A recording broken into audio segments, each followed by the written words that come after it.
Teknik ini teknik ini relevan untuk mengatasi permasalahan seperti kesulitan berkomunikasi, rendahnya kepercayaan diri, serta kecenderungan bersikap pasif atau agresif dalam interaksi sosial. Ulang. Setting udah kan? Tes tes tes. Oh. Teknik ini relevan untuk mengatasi permasalahan seperti kesulitan berkomunikasi, rendahnya kepercayaan diri, serta kecenderungan bersikap pasif atau agresif dalam interaksi sosial. Nah, teman-teman, langkah-langkah untuk melakukan teknik assertive training ini ada 9 lah, 9 langkah lah. Ya. Teman-teman, untuk melakukan teknik assertive training ini ada 9 langkah. Yang pertama yaitu identifikasi masalah. Nah, di sini konselor mencari tahu terlebih dahulu situasi yang menyebabkan masalah bagi konselingnya. Lalu tahap yang kedua itu ada yang namanya psikoedukasi. Nah, di sini konselor mencari tahu gejala-gejala psikis yang terjadi pada konselingnya. Lalu tahap selanjutnya ada yang namanya modeling. Nah, di sini, konselor mencari contoh situasi yang pernah dihadapi oleh konseli. Nah, lalu di tahap selanjutnya ada yang namanya berlatih. Di sini, konselor meminta konseli untuk mempraktikkan contoh yang sudah diberikan. Lalu, tahap selanjutnya yaitu feedback dan penguatan. Nah, di sini, konselor memberi apresiasi kepada konselinya jika dia berhasil, itu ada sambungannya.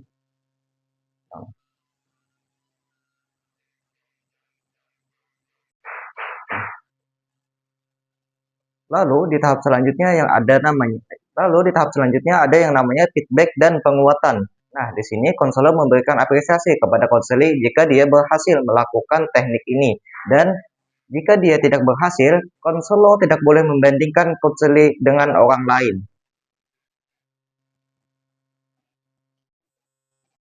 Lalu, di tahap selanjutnya ada yang namanya latihan pengulangan. Di sini, konselor meminta konseli untuk mengulangi latihannya supaya menjadi sebuah kebiasaan. Lalu, di tahap selanjutnya ada yang namanya homework. Nah, di sini, konselor memberi konseli tugas supaya lebih mandiri dan bisa berlatih sendiri tanpa harus dibantu. Nah, tahap selanjutnya ini ada yang terakhir yaitu evaluasi dan refleksi. Nah, di sini konselor dan konseli mendiskusikan sejauh mana keberhasilan konseli dalam melakukan teknik ini. Secara reflektif, kemampuan bersikap asertif training secara reflektif, kemampuan bersikap asertif merupakan keterampilan hidup yang penting dan perlu dilatih secara berkelanjutan. Dengan pernapasan Secara reflektif, kemampuan bersikap asertif merupakan keterampilan yang penting dan perlu dilatih secara berkelanjutan. Dengan penerapan asertif training yang tepat, konselor dapat membantu konseli menjadi pribadi yang lebih percaya diri, mampu mengambil keputusan secara sehat, dan menjalin hubungan sosial yang lebih seimbang. Oleh karena itu, teknik asertif training dapat menjadi salah satu alternatif intervensi yang efektif dan oleh karena itu, teknik assertive training dapat menjadi salah satu alternatif intervensi. Intervensi ya lah, intervensi. Oleh karena itu, teknik assertive training dapat menjadikan salah satu alternatif intervensi yang efektif dalam layanan bimbingan dan konseling individual. Nah, ya, dah. Kami memilih teknik ini karena assertive training merupakan teknik yang bertujuan untuk membantu individu mengembangkan kemampuan bersikap tegas secara tepat, mampu mengekspresikan perasaan, pikiran, dan kebutuhan secara jujur tanpa melanggar hak orang lain.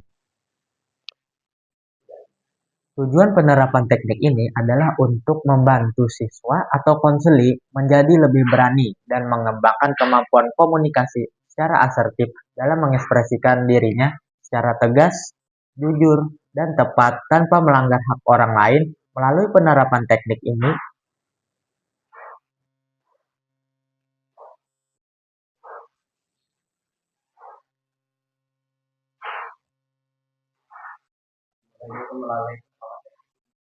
bentar. Oh, mana? Melalui penerapan teknik ini, konseli diharapkan lebih percaya diri, mengurangi kecemasan dirinya saat berada di situasi sosial, serta menghindari perilaku pasif ataupun agresif pada dirinya. Dan penerapan teknik ini juga bertujuan untuk melatih konseli berkata tidak secara tepat dan mampu mengelola emosinya dengan baik.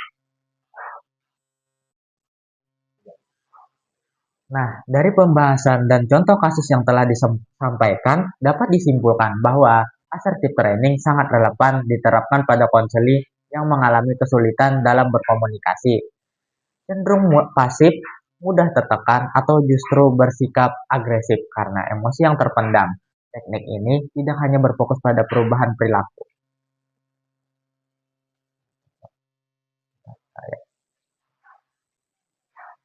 tetapi